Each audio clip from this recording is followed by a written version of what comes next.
ขึ้นเพื่อการศึกษาพระพุทธศาสนาและวัฒนธรรม FM 104.50 เมกะเฮิรตซ์จากวัดไฟหิน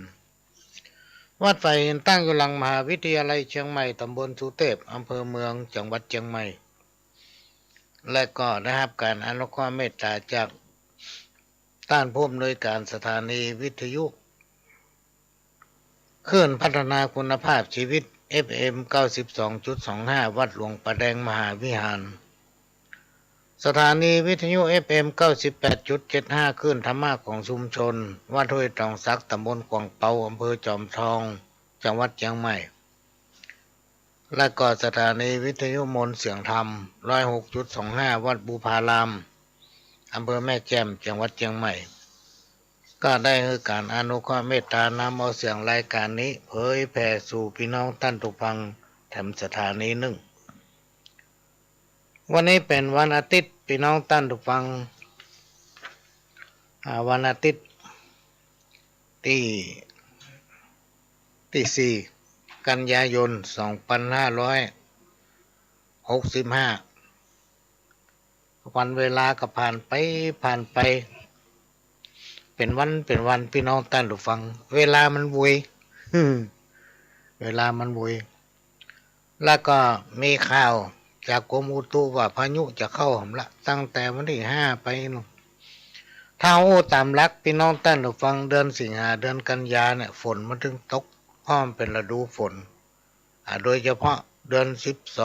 12เดือน11เดือน12จะเข้าเดือนเกี่ยงเนี่ยฝนมันถึงตกบางปีนี่ไปถึงปุ้นปลายเดือนธันวาคมหน้าที่เพิ่นจะเกี่ยวเข้าฝนจะตกจะทำเมื่อเข้าเต้าเหกรรมเอาหมอกไปเกี่ยวก้มลงเนี่ยแล้วกันในยุคปัจจุบันนี่การเกี่ยวมัดเข้าตีเข้าในคู่ในตารางนี่บอกให้มีละพี่น้องท่านผู้ฟังเพราะว่าปัญจัยรถไปตัดมันตันสมัยไปหมดรวมมาถึงดำนาปลูกข้าวนี่ก็ยังบ่ค่อยมีนะเพราะปัญจัยหวานพอเข้าสูงหมอกซอกเนี่ยมันเริ่มออกงวงเข้ามากับเปลี่ยนพันธุ์เปลี่ยนฤดูไปเปลี่ยนอันนี้ไปละแปรไปละสูงหมอกประมาณศอกปลายเนี่ยออกงวงละเอารถไปตัดไปเกี่ยวในยุคปัจจุบันเนี่ยอย่างมันก็เปลี่ยนไปได้พี่น้องท่านผู้ฟังมันเปลี่ยนไปตามกาลสมัยสมกับเป็นยุคที่มีการพัฒนารุ่นหน้าในสังคมแห่งความหลากหลายมันหลากหลายพี่น้องท่านผู้ฟังมีการขยายพันธุ์แพร่ขยายออกไปคนจากหลายพื้นที่มาอยู่รวมกันในสังคมชุมชนคนเนื้อแต่บ่ค่อยมีแล้วมันก็เอาไปต่างบ้านต่างเมืองอย่างเอาไปกรุงเทพเนี่ยพี่น้องท่านผู้ฟังคนกรุงเทพก็ออกไปอยู่ตั้งนอกไปนอกเหมือนกับในตัวเมืองเชียงใหม่เนี่ยคนในตัวเมืองเชียงใหม่แต่เปิ้นก็ออกไปอยู่ตั้งนอกกันนักแล้วมันก็มีคนหลายเชื้อชาติศาสนามาอยู่รวมกันในบ้านในเมืองรวมไปถึงภาคเหนือของเขาโดยเฉพาะบ้านของเขาเนี่ยพี่น้องท่านผู้ฟังมันเป็นสังคมผสมเป็นคนต่างบ้านต่างเมืองผู้ที่มีความรู้มีการศึกษาเป็นปราชญ์เป็นผู้ที่มีหน้ามีตามีการมีงานทำในสังคมนั้น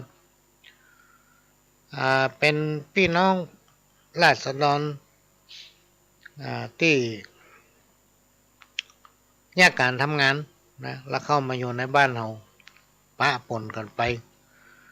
คนในบ้านเราแท้ๆนี่ก็เริ่มหายไปขยับขยายออกไปอยู่ตั้งรอบนอกเป็นสังคมผสมสังคมรวมโดยเพราะบ้านจัดสรรเนี่ยพี่น้องท่านผู้ฟังคืนให้คืนนาไปหมด เพราะอย่างคนมันนักจาก100เป็น200ในสมัยก่อนเนี่ยพี่น้องท่านผู้ฟัง 40-50 ปีผ่านมาเนี่ยคนในประเทศของเขาเนี่ยยังมีไปถึง10 ล้านเลยมีประมาณ3 ล้านปลาย4 ล้านด้านมาปัจจุบันเนี่ยอุ้ยแพร่ขยายนักขนาดเลยแพร่ขยายนักขนาดอันนี้ก็เป็นเรื่องที่เราจะต้องร่วมกันรณรงค์สร้างความสมานฉันท์ด้วยการนำเอาวิธีทำอย่างรถด่วนขบวนพิเศษของจังหวัดเชียงใหม่ที่เป็นจัดหลายๆหมู่บ้านตำบลที่เป็นจัดธรรมะสัญจรเพื่อช่วยกันขับเคลื่อนเอาธรรมะอันเป็นคำสั่งสอนขององค์พระสัมมาสัมพุทธเจ้าเข้าสู่หมู่บ้านชุมชนเข้าสู่สังคมซึ่งมีการขยายแพร่หลายนักขึ้นถ้าสังคมใดพี่น้องท่านผู้ฟังไร้ธรรมะบ่มีคุณธรรมบ่มีจริยธรรมสังคมนั้นอยู่ยากอยู่ก็บ่ม่วนมีการทะเลาะเบาะแว้งบ่ลงรอยกันคิดไปคนอย่างคนอันถ้าสังคมไหนเหินห่างจากธรรมะอันเป็นศีลธรรมเป็นคำสั่งสอนองค์สัมมาสัมพุทธเจ้าไว้ประจำใจไว้ในสังคมชุมชนโดยบ่ยึดหลักธรรมะสังคมนั้นอยู่บ่ม่วนหาความเจริญยากพี่น้องท่านผู้ฟังเพราะคนที่บ่มีศีลบ่มีธรรมบ่มีคุณธรรมจริยธรรมอยู่ในใจเนี่ยมันเป็นคนที่มีความกระด้างกระเดื่องบ่ยอมไผถ้าเขาจะเอาค่านิยมจากการเรียนรู้จากประสบการณ์ที่ไปหลายๆบ้านหลายๆเมืองแล้วปิ้งมาอยู่บ้านเฮาเนี่ยซึ่งสังคมบ้านเฮานี่เปิ้นจะรักษาไว้ซึ่งหีบห้อยประเพณีที่ปู่ย่าตายายนำปฏิบัติสืบตามกันมาปรากฏว่าสังคมนั้นอยู่เย็นเป็นสุขมาจนถึงรุ่นเฮารุ่นลูกรุ่นหลานเนี่ยถ้าเฮาไปช่วยกันรณรงค์และรักษาไว้หีบห้อยประเพณีนะรวมไปถึงน้อมนำเอาคุณธรรมจริยธรรมเข้าสังคมชุมชนพี่น้องท่านฟังในอนาคตลูกหลานของเฮานี้จะอยู่ในสังคมที่หลากหลายและใจคนแคบใจคนจะแคบถือเป็นพรรคเป็นพวกคนนั้นเป็นหมู่คนนั้นคนนี้เป็นหมู่คนนี้นะบ่วางตัวเป็นกลางโดยเฉพาะการเป็นผู้นำเนี่ยพี่น้องท่านผู้ฟังผู้นำเนี่ยจะต้องมีความพร้อมทางด้านจิตใจและมีพื้นฐานทางด้านศีลธรรมทางด้านคุณธรรมนะด้วยน้อมนำเอาธรรมะอันเป็นคำสั่งสอนขององค์สัมมาสัมพุทธเจ้าโดยเฉพาะธรรมะขั้นพื้นฐานคือศีล5 ข้อเนี่ยเข้ามาประดับสติปัญญาเข้ามาประดับในการดำรงชีพในการประกอบสัมมาอาชีพประจำวันนะส่งเสริมให้ลูกเต้าเหล่าหลานเข้าวัดเข้าสถานปฏิบัติศีลภาวนานะเพื่อกล่อมเกลาจิตใจคำว่าวัดเนี่ยพี่น้องท่านผู้ฟังเป็นสถานโรงพยาบาลที่รักษาไข้ตั้งใจนะที่รักษาไข้ตั้งใจในฐานะที่เราเป็นชาวพุทธและเราอยู่ในสังคมชุมชนไม่ใช่มีก้าเฮามีลูกมีหลานมีญาติกาพี่น้องถ้าสังคมไหนมีความสมัครสมานสามัคคีมีความฮักรวมใจกันเป็นหนึ่งสังคมนั้นมีความเจริญรุ่งเรืองอยู่ก็ม่วนไปไหนก็ม่วนนะแต่ถ้าสังคมใดมีทิฐินักบ่น้อมนำเอาศีลธรรมเข้ามาประดับจิตใจแม้ว่าจะจัดโครงการไหว้สาปรมีธรรมหรือจัดโครงการธรรมะสัญจรติ๊กเนี่ยปากว่าไปได้ ใจในบาตามนะกำปากอู้เอางามเอาน้ำใส่มาช่วยหน้าเปิ้นว่าศีลธรรมมันก็ว่าศีลธรรมนะเปิ้นว่าไปฟังธรรมมันก็ว่าไปฟังธรรมนะเปิ้นว่าไปฟังเทศน์มันก็ไปฟังเทศน์แต่ใจไม่ในหูคนเฮาถ้าใจมันแน่วแน่และบัดยึดมั่นในคุณธรรมจริยธรรมเนี่ยพี่น้องท่านผู้ฟังจะฟังธรรมสักกี่โภคนะนั่งภาวนาจนก้นพอด้านบ่โหกพอปูดมันก็บ่หาประโยชน์จากการปฏิบัตินั่นบ่ได้ไปนั่งเอาก้นด้าน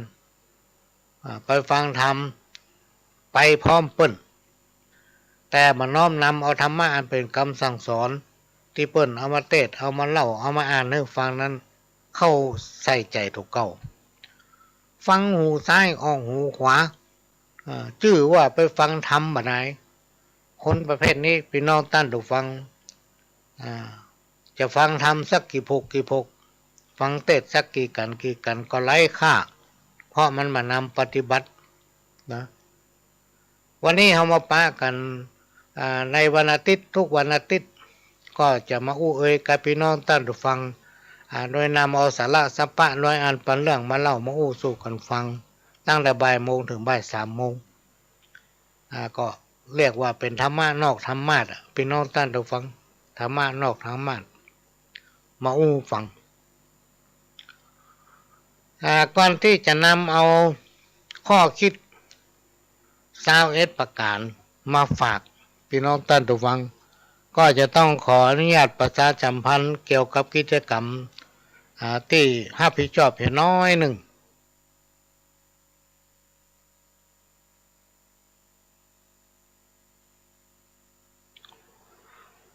ด้วยเมื่อวันที่27 สิงหาคมที่ผ่านมานี้พ่อหลวงก็ได้เดินทางไปกรุงเทพไปพอไปถึงก็ไปตรวจตั้งแต่บ้านไปรอบละตรวจอย่าง ATK แล้วก็ไปที่ดินแดงไปพักที่โรงแรมแห่งหนึ่งเพิ่นก็ตรวจสุขภาพทำแล้วก็กักตัวกันอยู่ที่นั่นวันที่18ก็ไปงานกิจกรรมเฉลิมพระเกียรติสมเด็จพระนางเจ้าสิริกิติ์พระบรมราชินีนาถพระบรมราชชนนีพันปีหลวงในโอกาสมหามงคลเฉลิมพระชนมพรรษา90 พรรษานะที่จริงเปิ้นมีกัน12 สิงหาละแต่ว่าในฐานะที่พ่อหลวงเป็นประธานเครือข่ายกองทุนแม่ของแผ่นดินจังหวัดเชียงใหม่และเป็นประธานเครือข่ายกองทุนแม่ของแผ่นดิน8 จังหวัดภาคเหนือเป็นรองประธานศูนย์ประสานงานกองทุนแม่ของแผ่นดินแห่งชาติเป็นประธานคณะที่ปรึกษาผู้ตรวจราชการภาคประชาชนจังหวัดเชียงใหม่ก็ได้นัดเป็นตัวแทนของภาคเหนือเข้าไปร่วมกิจกรรม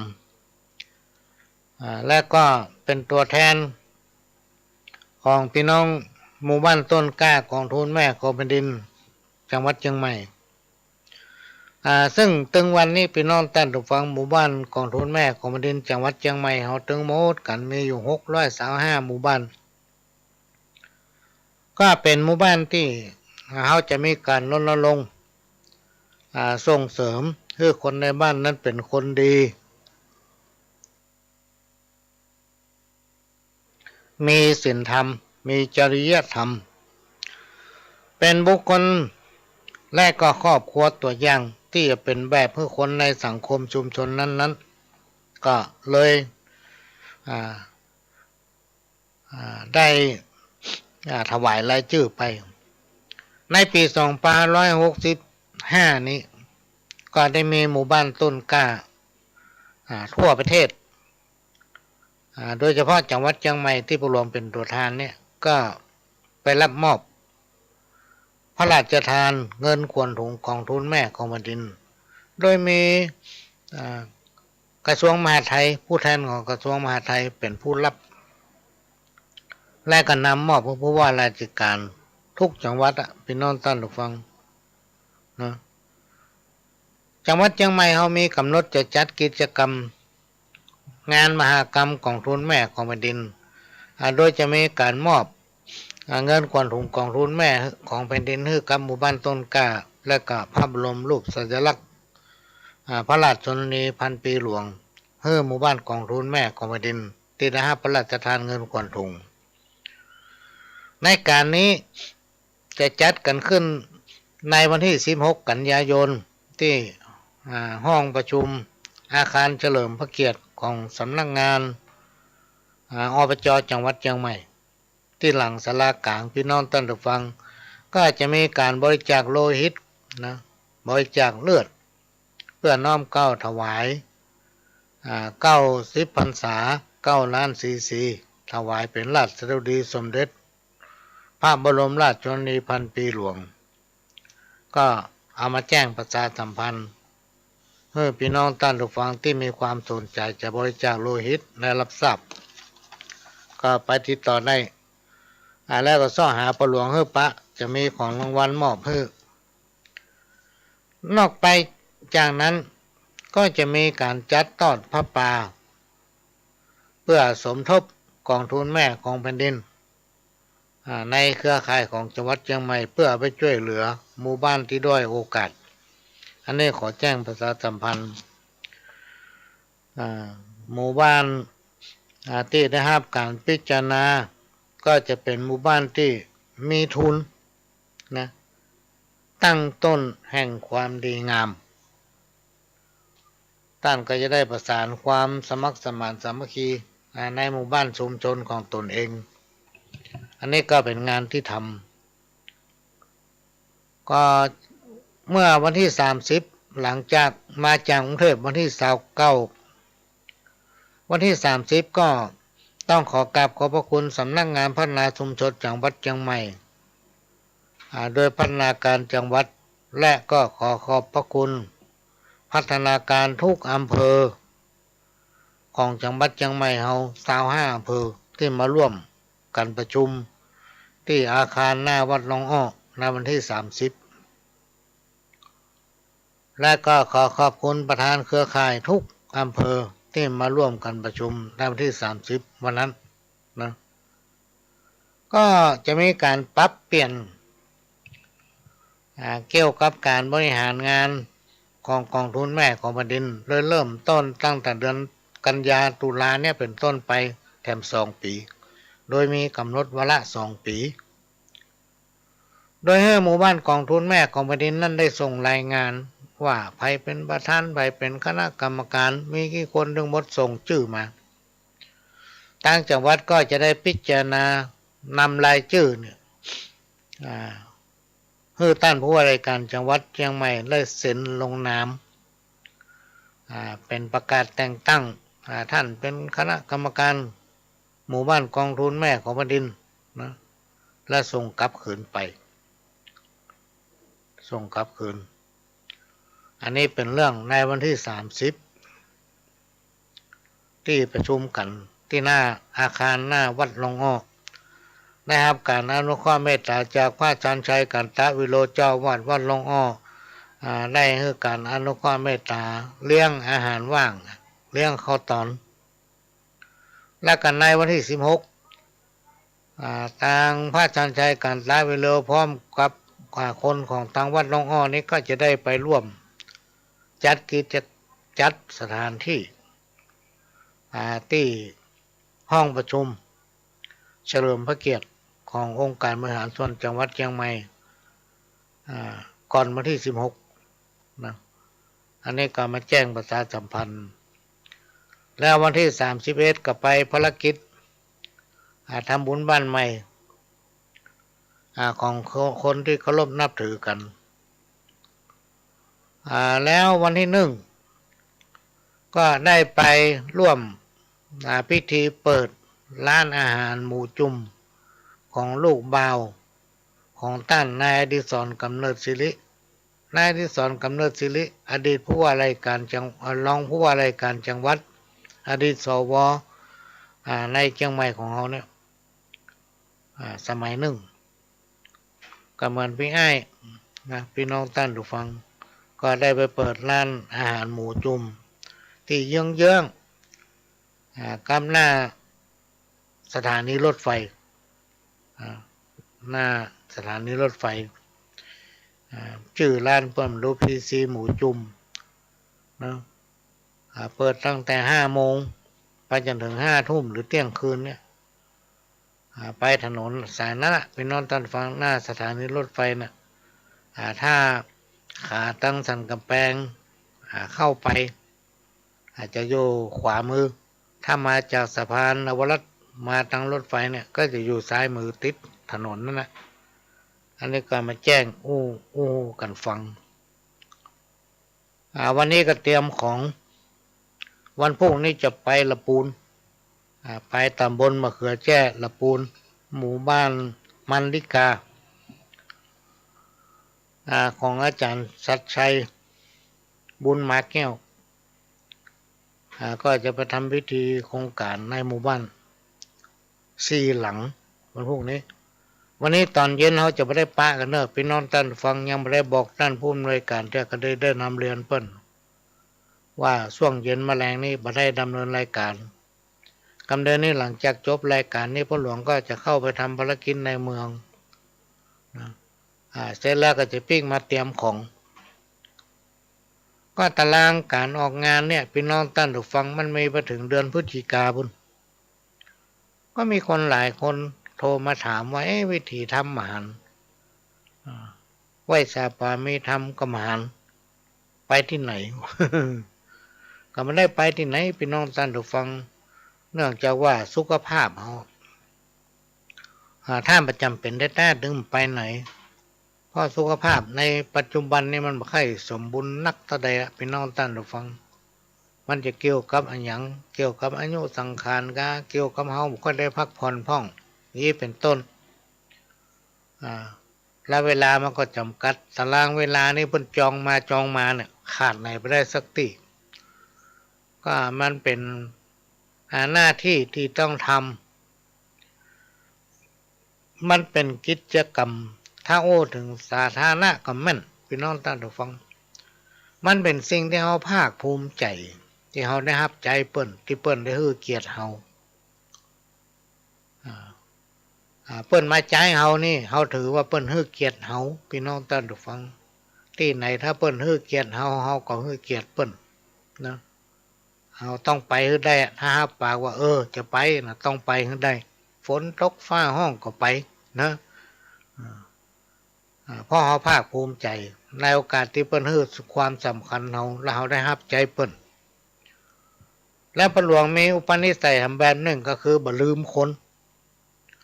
พระหลวงนี่บ่เคยลืมคนพี่น้องท่านผู้ฟังตั้งแต่น้อยถึงใหญ่นึกอยู่ตลอดถึงวันเนี้ย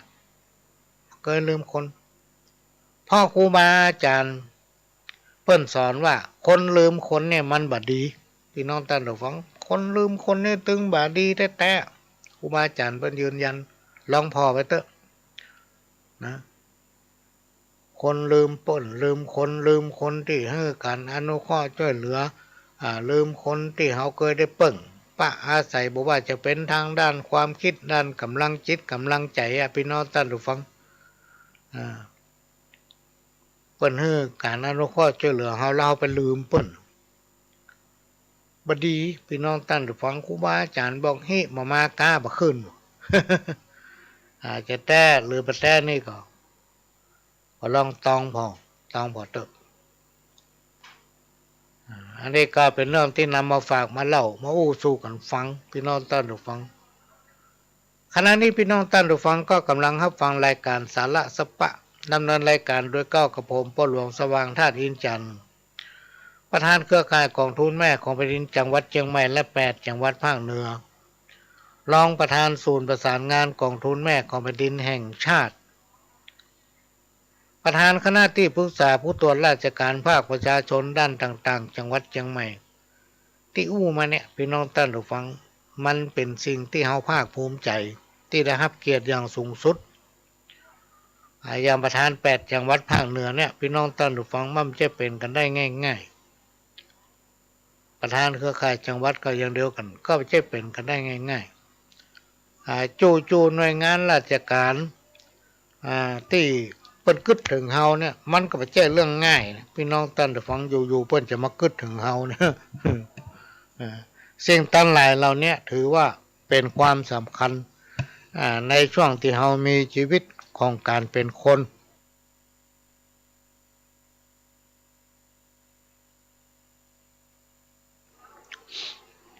มันจะได้อย่างบ่ได้อย่างเนี่ยเราต้องสนใจมันนะพี่น้องท่านฟังมันเป็นประวัติครั้งหนึ่งที่เขาเกิดมาเป็นคนนะอันนี้ก็มาเล่ามาอู้ให้ฟังถ้าเขาย่าอย่างกระจ้างเขาหวังว่าจะได้อันนั้นจะได้อันนี้ถ้าเขาได้อันนั้นอันนี้มามันบาลานซ์เสมอกันไปเสมอกันไปว่าเป็นบุญว่าเป็นกุศลอย่างสักอย่างแต่ถ้าเขาตั้งจิตตั้งใจว่าเขาจะทำบุญเนี่ย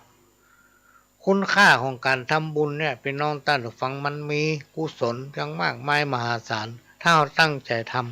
ำนะถ้าเราตั้งใจทำมันจะเป็นสะพานนะไต่ข้ามแม่น้ำคงคามันจะเป็นสะพานที่นำเราเข้าสู่นะที่ดีพี่น้องท่านผู้ฟังที่ดีก็ปรารถนาที่พี่น้องท่านผู้ฟังเพราะเราเป็นเจ้าพุทธแล้วมีเถระครูบาอาจารย์ที่เปิ้นสืบเจตนารมณ์ขององค์พระสัมมาสัมพุทธเจ้าโดยการนำเอาหลักธรรมมาเผยแผ่นะให้แก่พี่น้องศรัทธาพุทธบริษัทถือว่าเปิ้นเป็นบุคคลที่สุดยอดนะเฮาได้เป็นลูกศิษย์ลูกหาก็ถือว่าได้มหากุศลที่ยิ่งใหญ่ที่ติดตามตัวเฮามาแม้แต่เทวบุตรเทวดาเนี่ยเปิ้นยังปรารถนาให้มาเกิดเป็นมนุษย์เพราะมนุษย์คนเฮานั้นสามารถทำได้กุอย่างสั่งสมบุญเพิ่มอย่างตั้งหลายเหล่านี้ถ้าพูดถึงบุญเนี่ยบาปบุญคุณและโทษเนี่ยพี่น้องท่านผู้ฟังมั่นใจมีขายเหมือนสินค้ามันมีขายตามตลาดนัดอย่างสปะสเปดถ้าผ่านใครได้คือทำเอาคนเดียวก่อนที่จะนำเอาข้อคิด21ประการมาอู้ฟังก็จะอ่านข้าวเฮียสัก2 บทบทแรกนี่คงจะเป็นของน่าจะเป็นของใครจำมาได้นะถ้าใครจำได้ว่าเป็นของใครคนใดคนหนึ่งก็โทรมาบอกเถอะขอย่อยื่นน้อมพร้อมทูปบูผาองค์พระปฏิมาวันตาก้มเก้าขอกราบพญาพรหมบรมตั้นเจ้าเป็นกรสำเนากล่าวจี้ม่อนจักไข่จ้านิทานเรื่องนี้มาครบรอบนี้พอเปิงหูติบตาติบขยิบมาเถิงทีวีบันเทิงลื่นเริงกู่ด้านนั่งตายนอนตายหญิงใจอยู่บ้านเพราะถึงตำนานบอกจี้ไล่ฆ่ายิงกันแทงฟันเดี๋ยวนี้สับสนปนปี้เนอหน่ายพ้องกินยาพิษเสพติดตัวตายแขวนคอวำไว้หญิงตายหญิงใจแก่เท่าพ้องยิงตัวตายตึงนายไผ่เจ้าพ้องลู่ชิงเอาสิ่งทรัพย์ประวัติตำนานคนผ่านอาภัพบ่นับแก่เท่าหญิงใจสายใยกำปุ้งผ่านยุ่งเป็นสายไฟฟ้าเลียงใหญ่สบายเนอเจ้าหกมองหลังเดียวคนเดียวสีเข้าก็มีเนอเฮาเดี๋ยวนี้กำว่าซ้อยศาสนาขอจากกาวจีมาเถิงเติงอย่างอี้ใหญ่เขือบ้านเมืองแห้งแล้งเหี่ยวแห้งบ่เหลือน้ำจักละเหือคนเหนือจักล่องใต้มันก็มาเถิงหลอดเถิงแต่ใส่น้ำแม่ปิงใจขาดน้ำต่างบ่มีคนเตียวรถเร็วยิ่งล้ำมาถึงจอดจำสังคมลูกเกิดจากต้องห้องเจ้าครับผมสมัยนิยมเจยจมลูกเต้า แผ่นดินเมืองไทยจักไข่บอกเจ้าจะเลี่ยนเพียงเอาเดี๋ยวนี้คน7 ภาษาจักมาบอกจี้มารวมกันดังอี้เนอเอาตามพระกล่าวไว้บ่ได้สังกาญะให้ไถนาควายหาบ่ได้งัวควายสูญหายใจควายเมืองใต้ละลุมไปแอกงอนคนเฮาสมัยนิสัยใจฮ้อนเขาจังลิงค้อนไวไฟเกียนครัวเกียนงัวและล้อพ่อหันที่ไหนสิ่งมอเตอร์ไซค์เร็วไวสอบสู้รถยนต์รถเก๋งขี่เบงอวดอู้ตายกันหน้าดูญาติมิตรพ่อถึงตำนานพระศรีอริยะมันติดสืบเส้นมีมาตามพระเก่าไว้คนไร้เดียงสาคนขาดปัญญาอู้จ่าสวกกล้าบุบตีฟันแตงใจแข็งเนบเกณฑ์มันติดสืบเส้นถึงข่าวสมัยเดียวนี้นาลีหนุ่มสาวอายุลุ่มสาวเปิบเปล่าอยากได้ลูกผัวเมียเขาจึงเอาห้อนไม่ขาดสินธรรมในมนุษย์2563ถึงทองพระพุทธจะสุดเสียงศาสนาพ่องยังหนุ่มน้อยด้วยการศึกษาเอาภริยาสามีร่วมข้างขวบปีบ่ปอคิดบ่สร้างเลิกละตุมบางบังง้อ อันเนี้ยอันนี้เป็นข้าวตำนานพี่น้องท่านผู้ฟังแม่แดงแดงตะล่อมแม่แดงปลาข่อยนี่ก็ส่งลายมาเฮ้อ3-4-5 ลายเนาะตั้งแต่ว่ามาแล้วบัดนี้ส่งมา6 กี่ลายฟังอยู่เนาะฟังอยู่เนาะในนี้มี50 บาทเนาะแม่แดงเนาะ มี50 บาทหอมไว้แล้วก็จะเพิ่มมันสิ้นปีเนี่ยกันสิ้นปีนี้คิดดอกขึ้นเนาะ มาฟังทำข้าวหอมกำหนึ่งอันนี้เป็นข้าวเกี่ยวกับโลกสงสารส่งมาจากไผ่หมูเนื้อจำมาได้นะถ้าไผ่จำได้เป็นกอตเก่าก็แจ้งมาเถอะโลกสงสารทุกผ่านแต่เล่าทุกเกิดแล้วแก่เท่าทุกเจ็บทุกตายเมื่อเกิดมาแล้วเป็นตัวเป็นกายหาที่สบายน้อยหนึ่งมาได้เบิดหนึ่งก็เจ็บหัวกำเดียวก็เป็นไข้แล้วก็บรรลัยมุ้ยมั่งถึงเป็นเศรษฐีมั่งมีมาจ้างบ่ได้อยู่สร้างคงทนเมื่อหมดวาระก็จะหายโหนลาจากเมืองคนไปสู่โลกหน้าสปะสิ่งของเงินทองเสื้อผ้าเกยเสาะหามาไว้ใจสุดหักสุดขางจำต้องวางละไว้เอาไปโตยบ่ได้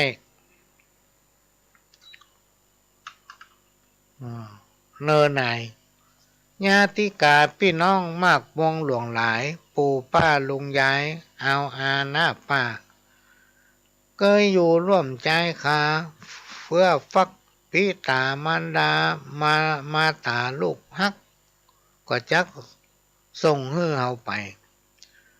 ฮอดถึงปัจจ้าน้ำตาดินไหลแต่ก็เอาไฟมาเผาเหี่ยจ้อยกลายเป็นขี้เต่าเนี่ยมีคนหลายคนพี่น้องท่านฟังบอกว่าถ้ามันฮักกันแต้มย่ำโดนเข้าของไฟฮั่นย่ำตายด้วยกันไปเหี่ย มันดาวีไก่น้อยดาวีไก่น้อยแต่ลูกพี่น้องท่านฟังในตำนาน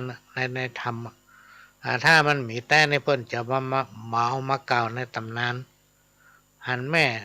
จะถูกฆ่าตายเพราะเพิ่นฆ่าแม่ตายพบปลากันล่นเข้าใส่กองไฟตายกันถึงหมู่ไปเกิดเป็นดาวพุ่นบนฟ้าที่เฮาหันน่ะอันนี้เป็นตำนานที่เพิ่นกล่าวไว้ถ้ามันมีนี่เพิ่นถึงบ่กล่าวพี่น้องท่านผู้ฟังเพิ่นถึงบันทึกไว้ในสมัยนั้นสิงสารสัตว์เนี่ยภาษาคนได้แข่งบุญวาสนาแข่งตาบ่ได้พี่น้องท่านผู้ฟังตาไม่น่าพอหน้ามหันเฮาฮู้ว่าคนเนี้ยในอนาคตวันหน้ามันจะเป็นเช่นใด เหมือนสมัยก่อนเนี่ยพี่น้องท่านผู้ฟังอย่างพ่อหลวงมาอยู่ตั้งในเมืองตั้งล่องอ้อบ้านตาในใหม่ๆมีคนเฒ่าโอ้ฟังสมัยนั้นมีบักกี้หลังพี่น้องท่านผู้ฟังคนส่วนใหญ่ปัญญาให้ไถนากินข้าวแล้วก็ไปแยกการต้งกันน้ำตกเมื่อตอนมาก็มากินข้าวด้วยกันเป็นหมู่เป็นวงมีคนเฒ่าคนหนึ่งสูงอายุแล้วเปิ้นโอ้ฟังว่าพอไปเนออนาคตวันหน้าในบ้านเฮาเนี่ยจะมีตำรวจจะมีทหารจะมีครูบาอาจารย์จะมีหมอจากลูกของเฮาเนี่ยจากลูกหลานของเฮาเนี่ยในสมัยนั้นมันมีพี่น้องท่านผู้ฟังบ้านนี้ถึงบ้านมีรถเครื่องกันเดียวมีรถสี่ล้อขี้เมี่ยงอย่างกัน ในสมัยนั้นต่อมามันเจริญพี่น้องท่านผู้ฟังอย่างถนนสายสันวีเสื้อเนี่ยในสมัยที่พ่อหลวงมาอยู่ปี19นอนรับได้ลมตอนเนี่ยเอาศาสตร์ไปปูนอนได้มันถึงมีรถมาวิ่งรถนึงมาตอนบ่ายเนี่ยตั้งแต่บ่ายโมงบ่ายสองพันนี่ถึงมีรถละสลุ่มค่ำน้อยไปถึงหมดเตียวแล้วตามถนนและในปัจจุบันเนี่ยเป็นน้องตาถูกฟังโอ้ยรถมาติดแต่ติดว่าจะข้ามก็ยากจะไปไหนก็ยาก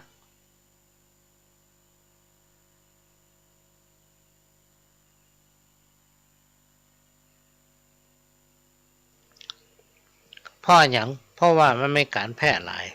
ในสังคมในยุคปัจจุบันเนี่ยนะเราจะย่านอย่างก็ต้องระมัดระวังพี่น้องท่านผู้ฟังระวังอย่างระวังไปเผลอสิ่งที่บดีให้เราอ่อนหันนะเพราะมันจะเป็นแบบเพื่อเขา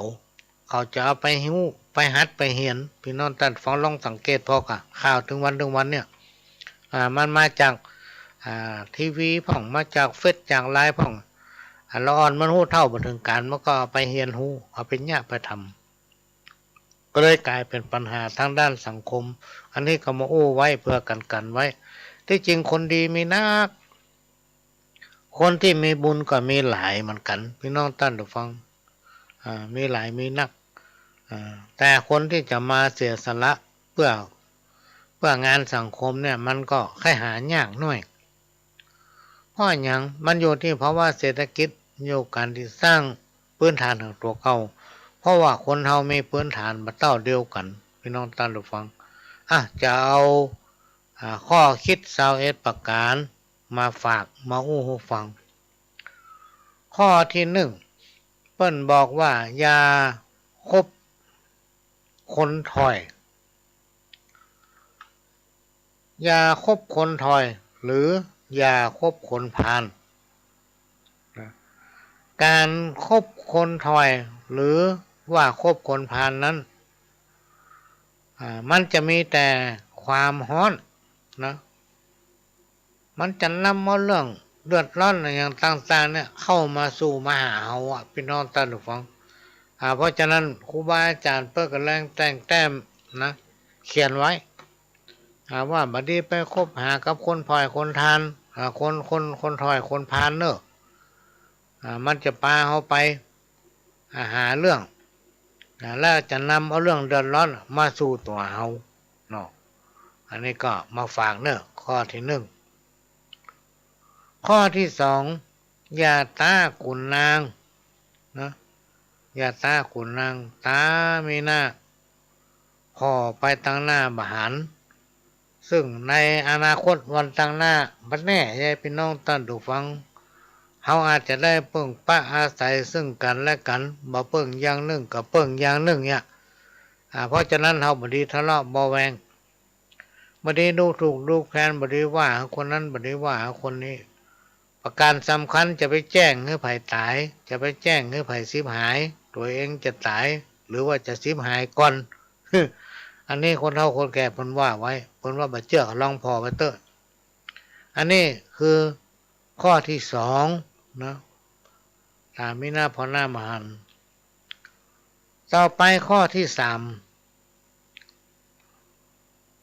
อย่าคิดเอาแต่ได้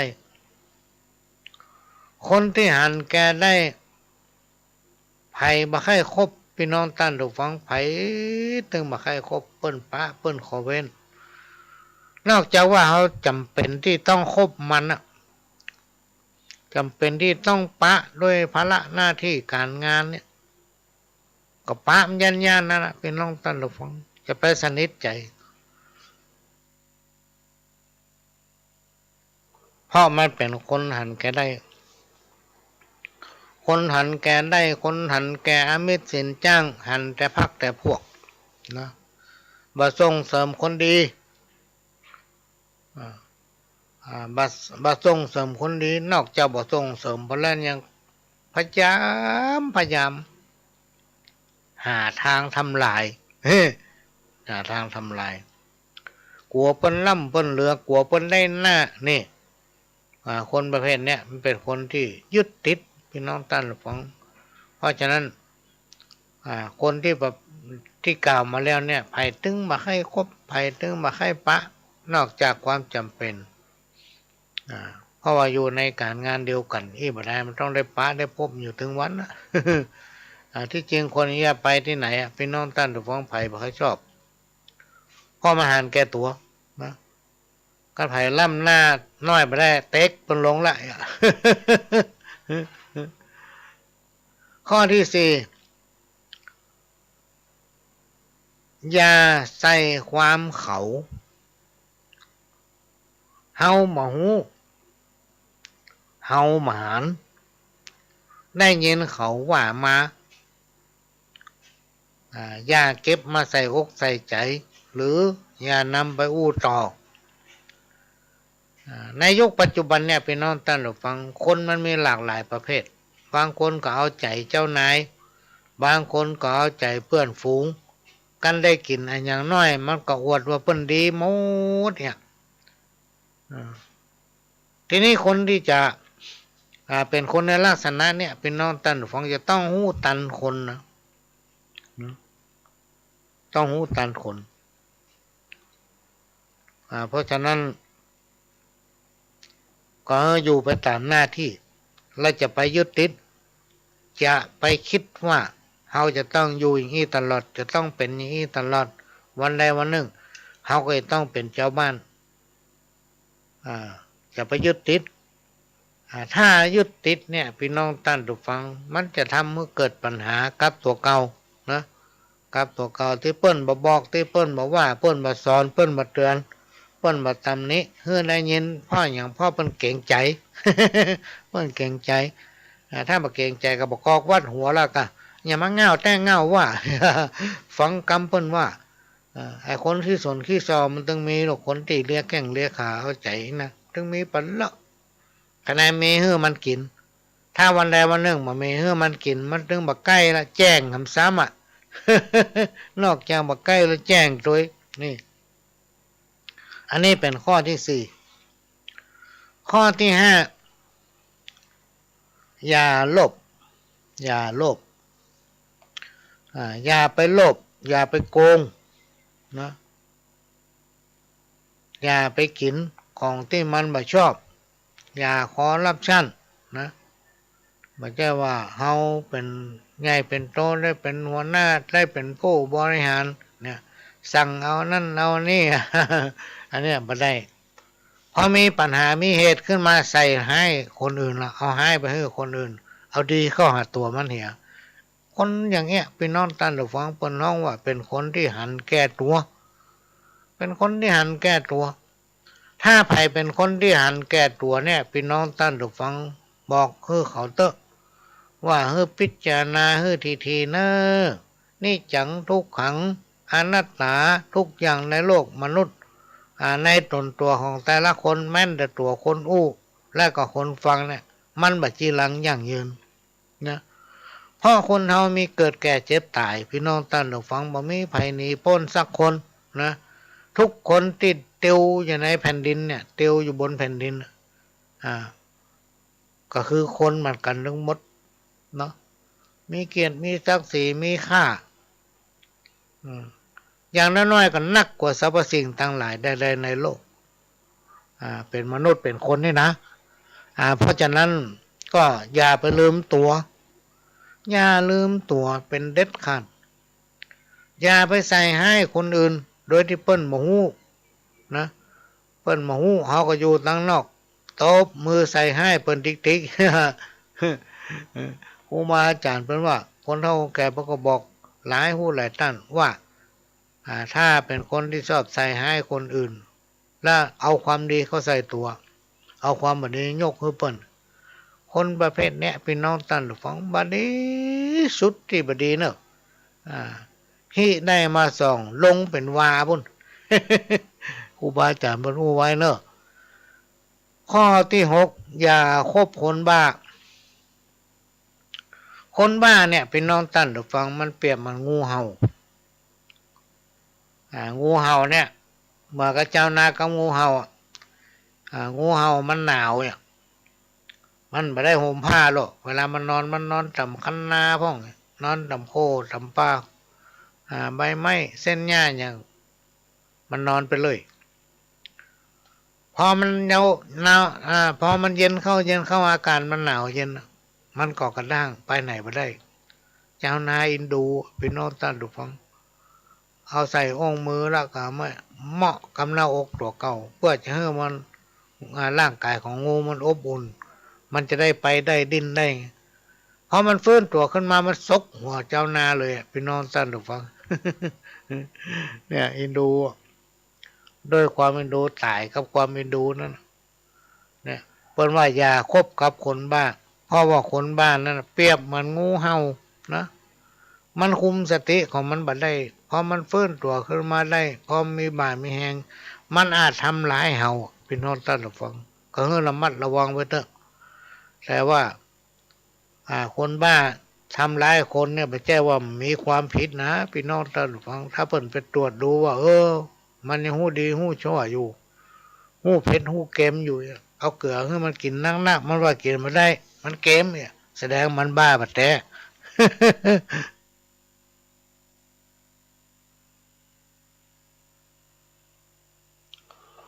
อันนี้ก็นำมาฝากเนอะพี่น้องท่านผู้ฟังนำมาฝากเพื่อเป็นข้อคิดข้อที่7อย่าว่าคนเมา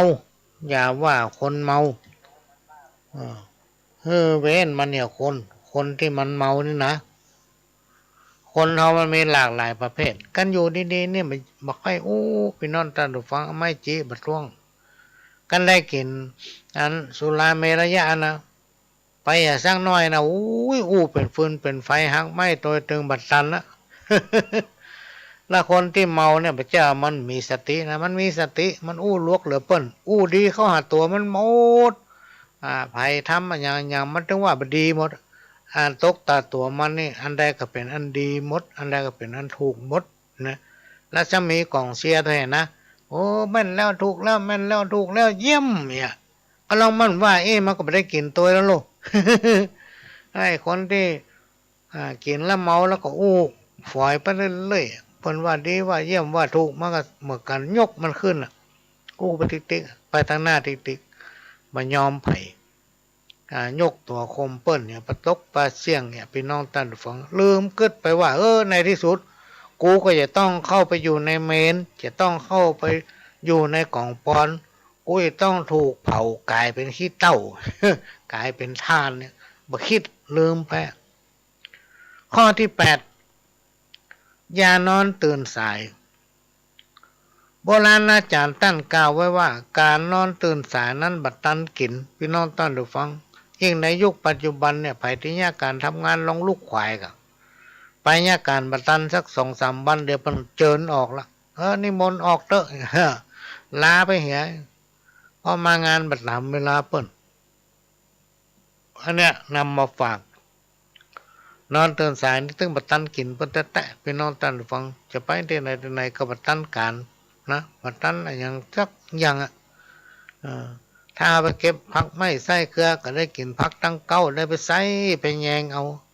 อันดีๆคนลูกเจ้าไปกินหมด อันนี้ข้อที่8ข้อที่9อย่าไปอายทำกิน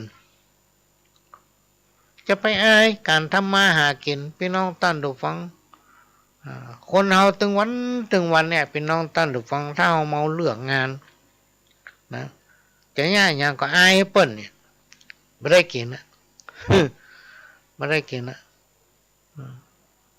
ต้องยากการทำงานทุกอย่างที่มันได้กินที่มันจะได้สตางค์ที่มันจะทำเมื่อตนเฮานั้นอยู่ได้จะไปคิดว่ากูจะต้องรวยจะไปคิดว่ากูจะต้องได้เป็นหมื่นเป็นแสนนะจะไปดูถูกจะไปหมิ่นประมาทเงินน้อยพี่น้องท่านผู้ฟังสิ่งไหนที่เราทำด้วยแรงกายแรงใจมันได้มาโดยยากมันใจยากอันใดที่เราได้มาโดยง่ายมันก็ใจง่ายพี่น้องท่านผู้ฟังก็ลองติดตามข่าวแต่ว่า2-3 วันมาได้ประหลวงเปิดฟังข่าวหนึ่งหมอนั่นไปปล้นหรือว่าเป็นลักเปิ้นมาเนี่ยได้สตางค์มาอยู่หลายแสนนะหลายแสนช่วงเวลาวันก็เพื่อเขาตอนเปิ้นยับได้เหลือเงินบักกี่ปันวะถามว่าเงินมันนั่นไหนหมดเอาไปจ่ายหมดวะแล้วช่วงวันป่ายจ่ายเงินเสี่ยงหมูกี่หมื่น เนี่ยพี่น้องท่านผู้ฟังถ้าเราลืมตัวหมูจากตนเองเราหมูจากตนเองว่าเราเป็นไผนะเราก็เป็นคนนะลูกเฮาก็ไปแจ้งเหาะได้สารได้เราเตียวดินอย่างเปิ้นเนี่ยคนเราต้องหู้ตัวทุกเมื่อถ้าไผลืมตัวลืมตนเนี่ยพี่น้องท่านผู้ฟังบางทีของมีก้าอยู่ใกล้ตัวเก่าแต่บ่ฮู้จักก้าของมันเหมือนกรรมโบราณที่ว่าแก่นสาดีควักออกแล้วเอาบอกกอกเข้ามายัดก็เฮามีคนดีๆเป็นมิตรสหายเฮาพี่น้องท่านผู้ฟังน่าจะยินดีน่าจะชื่นชมสรรเสริญน่าจะคบหาคนที่เปิ้นเป็นบัณฑิตเนี่ยเพราะมันคบคู่คีกันมาเมินอันนี้เหมือนกับกรรมโบราณที่ว่าตะกี้น่ะแก่นตาตัวดีแท้ๆมีเพื่อนดีแท้ๆบ่คบมีแก่นตาดีๆก็บอกใส่ควักออกแล้วบอกกอกแห้งมายัดแตนน่ะพี่น้องท่านผู้ฟังเอาบอกกอกแห้งมายัดแตนน่ะ สมน้ำหน้ามันจักหาความเจริญบ่ได้นะจักหาความเจริญบ่ได้อันนี้ก็เป็นเรื่องที่นำมาฝากต่อไปก็คืออย่าหมิ่นเงินน้อยเงินทองเป็นของมีค่าพี่น้องท่านผู้ฟังถ้าเฮาจ้างใจมันก็อยู่กับเฮาเมินถ้าเฮาบ่จ้างใจคำเดียวก็หมดอ่ะ เพราะเฮาบ่จ้างใจมาโลกนะเฮาบ่จ้างใจมันแก้แหวนเงินคำเนี่ยเป็นน้องท่านผู้ฟังถ้าเฮาได้มาง่ายๆใจง่ายก็มันไอ้นั่นเต็มเป็นลักของเพิ่นมาเนี่ยคำเดียวก็หมดแต่ถ้าเฮาได้มายากเฮาได้มาด้วยแรงกายแรงใจด้วยบาดด้วยแหงด้วยงานเหงื่อแรงกายของเฮาเนี่ยเขาจะใจอย่างเขาก็เสียดายโลกพี่น้องท่านผู้ฟังมันก็มีสตางค์คะแนนเป็นคนขยันอย่างเดียวโบราณเพิ่นว่าสตางค์บ่ได้อยู่ที่เศรษฐีสตางค์บ่ได้อยู่ที่คนรวยที่เดียวสตางค์อยู่กับไผก็ได้หมดนะที่มีความขยันหมั่นเพียรนะมีความสมานมันความขยันหมั่นเพียรอันนี้ก็เอามาฝากไว้พี่น้องท่านผู้ฟังต่อไปข้อที่11อย่าคอยวาสนาอย่าคอยวาสนาเนี่ยไปทำไปถ้ามันจะดีมันถึงจะดีถ้ามันจะได้มันถึงจะได้ ถ้ามันจะได้ถ้ามันจะเป็นของเฮามันถึงได้พี่น้องท่านผู้ฟังแต่ถ้ามันบ่ใจเนี่ยอย่างใดมันก็ถึงบ่ได้อันเนี้ยครูบาอาจารย์เพิ่นก็เปรียบเทียบว่าจะไปคอยกับวาสนาเกณฑ์ชะตาวาสนาของคนเฮาเนี่ยเป็นน้องท่านฟังมันมีดีเหมือนกันทุกคนแต่มันจะนักจะน้อยเนี่ยมันจะแตกต่างกันไปวาสนาของคนเฮาเนี่ยเป็นน้องท่านฟังตาไม่น่าพอหน้ามหันต์เมื่อกรรมโบราณเพิ่นว่าไว้อย่างมีคนคนหนึ่งเป็นนิทานชาดกก่อนพุทธกาลออกบ้านออกเมืองไปซ่อหลัวซ่อฟืนปลิกเข้าบ้านเข้าเมืองบัดตันมันมืดมันค่ำเพิ่นปิดประตูเมืองจะไปได้นอนกลางป่าน่ะจะนอนพื้นขี้ดินก็กลัวเสือกลัวหมีกลัวสัตว์ไล่มาย่าขึ้นไปนอนบนต้นไม้มัดตัวเก่าติดกิ่งไม้ฮะลาบอยู่นั่นตอนดึกสะดุ้งตื่นพี่น้องท่านผู้ฟังเพราะว่ามีไก่ป่า2 ตัวมันนอนบนป่ายไม้มันอู้กันในสมัยที่สิ่งสารสัตว์มันอู้ได้นกตัวนั้นอวดตัวเก่าว่าตัวข้าเนี่ยถ้าไปได้กินเนื้อข้าเนี่ยจะมีโชคมีลาภ แก้วแหวนเงินคำจะไหลมาหาตัวมันติ๊กติ๊กสิ่งที่มันมีก็จะมีว่าสิ่งที่บ่เคยได้ก็จะได้นกทำตัวก็โอ้ตัวยังมาเต้าค่าชิ้นหรือว่าเนื้อของข้าทุกส่วนในตัวของข้าเนี่ยถ้าไผ่ได้เอาตัวข้าเนี่ยไปกินนะว่าเกิน3 วันต้องได้เป็นพญาเจ้าเมืองว่ะ เออไก่ตัวบนอะสมอูอย่างนี้ละพูดทับกันไปกระทับกันมาอ่าสารถีคนเลี้ยงจ้างคนเนี่ยมันนอนอยู่กลางป่าไปหาฟืนปิ๊กบัดสันนอนอยู่ต้นไม้ต้นนั้นได้ยินใส่มึนตาขึ้นพ่อโอ้ไก่ตัวนี้มันนอนบนหัวนี่พอดีเลยนึกในใจว่าไก่ตัวหนึ่งมันนอนไก่ไปหน่อยว่าถ้าไผได้กินเนื้อมันแก้ว่าเงินความจะไหลหลั่งมาหาเขาก็มาขึ้นในใจว่ามันจะไปไหลมาได้อย่างใดนะบริญญาการทำงานพี่น้องตั้งดูฟังถ้าไผ่คอยหากล้าวาสนาและบรรยาการทำงานเนี่ยสิ่งดีๆตึงมาเข้ามาหาตัวเก่าเพราะตัวเก่าบรรยาการคนที่เฮงคนที่มีโชคบุญญาธิการในชาติแล้วปางหลังที่สั่งสมไม่มีนักมันมาตันในชาตินี้เป็นคนที่มีความขยันมันเพียรมันจึงมีขึ้นเรื่อยๆพี่น้องท่านผู้ฟังถ้าจ้างสั่งสมชีวิตเดินได้ไม่ยากและคนเนี่ยได้ยินใส่ว่าถ้าไปได้กินเนื้อข้าจากไก่หำตัวมันใน3 วัน 7 วันจะต้องได้เป็นพญาเจ้าเมืองอันเนี้ยมันน่าสนใจจะมีแต่ก็หา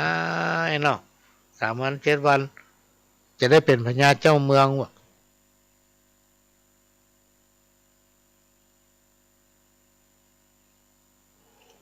ก็พยายามดักฟังแล้วถึงบันลับพี่น้องท่านฟังพอไก่ตัวบนสุดเผลอรับยื้อเปียคอพี่น้องท่านฟังยื้อเปียคอไก่นะยื้อเปียคอไก่ตัวบนมาถึงบ้านเนี่ยกินเสร็จเรียบร้อยแม่มันใน3 วัน 7 วันเขาจะได้เป็นพญาเจ้าเมืองกันละเมื่อเขาตีได้เป็นพญาเจ้าเมืองก็เดี๋ยวเขาก็ปิกมากินไปเขาไปอาบน้ำก่อนแล้วไก่ไว้บ้านก็ไม่ได้กลัวมันหายก็ยกไปตัวแหละเอาวางบนบก2 ผัวเมียก็ลงสำระร่างกายในน้ำนะเสียน้ำนองลมมาแหละพี่น้องท่านผู้ฟังน้ำป่าทุถากเอาถาดที่ใส่ไก่ตัวนั้นล่องลอยไปตามน้ำคนที่เลี้ยงจ้างอยู่ตั้งห่างแม่น้ำบุญหันใส่อันนี้ไผ่มาถวายไก่ต้มแม่คงกาจวนถึงเมียมันปากันกิน2 คนเนี่ยวาสนาบถึงเนี่ยเป็นว่าแข่งบุญแข่งวาสนาแข่งมาได้วาสนาคนเนี่ยไผ่พอมหาร2 คนตั้งใต้มันได้กินพอได้กินพี่น้องท่านผู้ฟังในเมืองที่เขาอยู่นั้นมีข้าศึกมาล้อมประชิดเมืองพญาเจ้าเมืองสั่งให้เขาถึง2 คนเนี่ยเข้าไปหาแล้วสั่งให้แก้ผ้าแก้ครัวแล้วเอาครัวเสื้อเครื่องแต่งกายของพญาเจ้าเมืองมานุ่งแทนพญาเจ้าเมืองก็บอกว่าข้าสามารถที่รักษาบ้านเมืองไว้ได้ละข้าศึกล้อมบ้านไว้มัดพวกพระเจ้าเพิ่นจะตีบ้านตีเมืองเขาแล้วจะยึดบ้านยึดเมืองเขาแล้วเพื่อสู่ถึง2ปกครองบ้านเมืองในคืนนี้เป็นต้นไปอย่างนี้เดี๋ยวก็ตามใจเตอะแล้วก็เอาเสื้อผ้าของ2 คนนั้นนุ่งหนีป้าปุ่นก็เจ้าบ้านออกจากเมืองไปพี่น้องท่านฟัง2 คนนั้นมาตั้นถึง3 วันสักกรรมมาได้เป็นพญาเจ้าเมืองแต่ อันนี้เป็นเรื่องที่นำมาเล่ามาอู้สู่กันฟังขณะนี้พี่น้องท่านผู้ฟังก็กำลังรับฟังรายการสาระสปะจากสถานีวิทยุ FM 104.50 เมกะเฮิรตซ์วัดฝ่ายหินและก็ทำลายสถานีพี่น้องท่านผู้ฟังดำเนินรายการด้วยก้าวกับผมพ่อหลวงสว่างท่าดินจันทร์ประธานเครือข่ายของทุนแม่ของแผ่นดินจังหวัดเชียงใหม่และ8 จังหวัดภาคเหนือรองประธานศูนย์ประสานงานกองทุนแม่ของแผ่นดินแห่งชาติประธานคณะที่ปรึกษาผู้ตรวจราชการด้านต่างๆภาคประชาชนจังหวัดเชียงใหม่มาพบปะพี่น้องเป็นประจำทุกวันอาทิตย์ตั้งแต่เวลาบ่ายโมงถึงบ่าย3 โมงแต่วันนี้บันแน่ใจเนอะพี่น้องท่านผู้ฟังประเดี๋ยวนี้ฟ้าห้องนะ ฟ้าห้องตั้งบ้านป้าแดงตะล่อมนั่นนี่ก็ลึงก็ลึง บ้านประหลวงนี่ต้นไม้มันนักถ้าฟ้าห้องลมมาสักหน่อยไฟมันจังดับถ้ามันดับไปเนี่ยแสดงว่าไฟฟ้าดับเนอะพี่น้องท่านผู้ฟังก็ต้องตันได้ลากันเนาะแล้วก็ขอฝากพี่น้องท่านผู้ฟังช่วยบอกต่อๆกันประตูว่าแมลงนี่ประหลวงไม่ได้มาจัดรายการเพราะว่าจะต้องได้เตรียมครัววันพุธจะไปขึ้นเสาเอกเสาโทที่จังหวัดลำพูน5 หลังพี่น้องท่านผู้ฟังเปิ้นจองมาได้2 เดือนปลายแล้ววันนี้ก็เตรียมครัวเสร็จจากภารกิจออกจากรายการบ่าย3 โมงก็จะต้องได้เตรียมครัวละ4 หลังกันก็จะมีร้อนไปช่วย5-6 คนก็ต้องแจ้งกันว่าก่อนก็เดี๋ยวก็จะรายนำเรียนท่านผู้อำนวยการว่า5 โมงนี่ไม่ได้จัดแล้วก็ตอนนี้มีฟ้าห้องละก็ลึงก็ลึงก็ลึงต้องเหลือนี่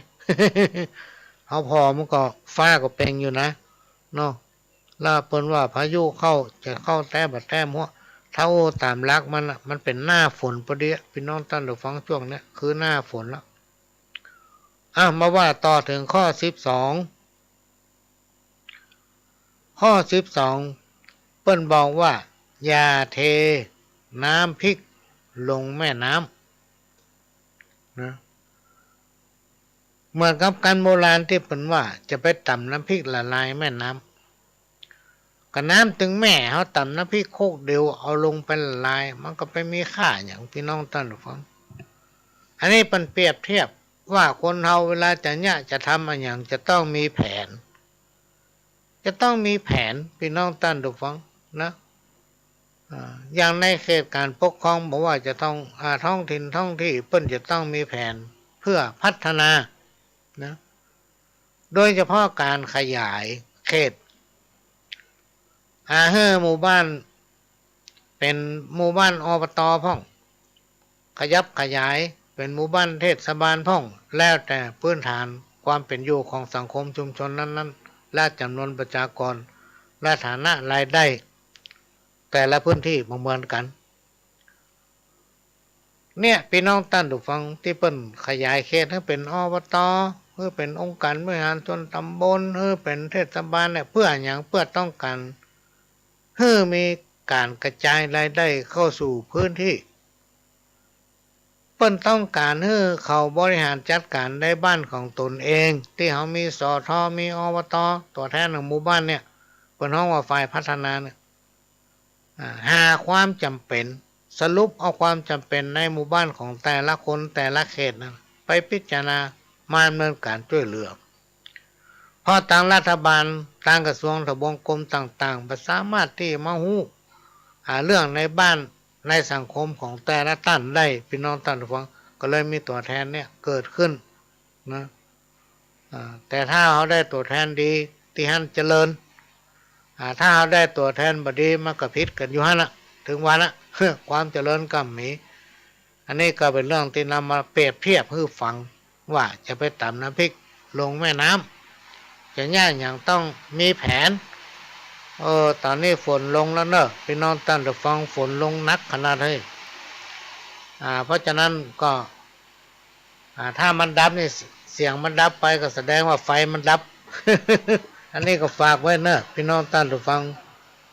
ฝากกับพี่น้องท่านผู้ฟังไว้ทำข้อ1ข้อ12อย่าไฟสูงเกินสักก็คือจะไปขึ้นใหญ่เกินตัวนะคนเฮาเนี่ยจะง่ายอย่างคือมันมีความพอดีพี่น้องท่านผู้ฟังจะไปขึ้นใหญ่เกินตัวอย่างก็จ้างถ้ามันจะได้มันถึงได้ถ้ามันบ่ได้มันถึงบ่ได้อย่างที่กล่าวมาแล้วนั้นแต่ถ้าเอาขึ้นสูงเกินสักขึ้นใหญ่เกินตัวมันจะเป็นตุกนะมันจะทำเมื่อมีความหมม่วนตอนเดียวนั่นเข้ามาหาอันนี้เข้ามาหาพี่น้องท่านผู้ฟังอันนี้ก็ฝากไว้กับพี่น้องท่านผู้ฟังตั้งหลายเพื่อเป็นข้อคิดนะข้อที่14อย่าหักกิ่งไม้โพมาลองนั่งต้นไม้สลีหรือไม้โพเปิ้นหัน เปิ้นไหวโลกพี่น้องท่านผู้ฟังเป็นต้นที่เปิ้นไหวเป็นต้นไม้ที่องค์พระสัมมาสัมพุทธเจ้า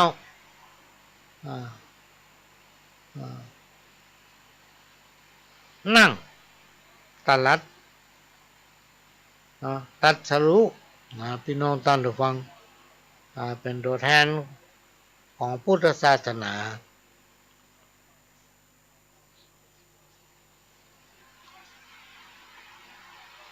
นี่ก็มาโอ้โหฝังพี่น้องท่านผู้ฟัง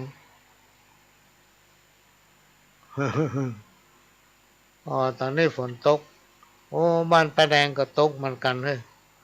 ขอจบก่อนเลยลูกฟ้าห้องฝนตก ป้าแดงขอจบรายการก่อนขอปิดวิทยุก่อนเถอะพี่น้องก็ฝนตกฟ้าห้องนักข้อที่14จะไปยืมหูดังคนอื่นมาหายใจนะนาจิตตั้งใจคนเฮามันบ่เหมือนกันพี่น้องท่านผู้ฟังจะไปเอาหูดังมันมาหายใจอันนี้ก็นำเอามาฝากเนอะพี่น้องท่านผู้ฟังนำมาฝากไว้เป็นข้อคิดทานใดที่มันไปทิ่มหัวใจของพี่น้องท่านผู้ฟังก็สมมาไผเพราะไม่ได้มีเจตนาที่ไปว่าไผกระทบกระทั่งไผเนอะพี่น้องท่านผู้ฟังว่าไปตามเนื้อเรื่องของมันนะ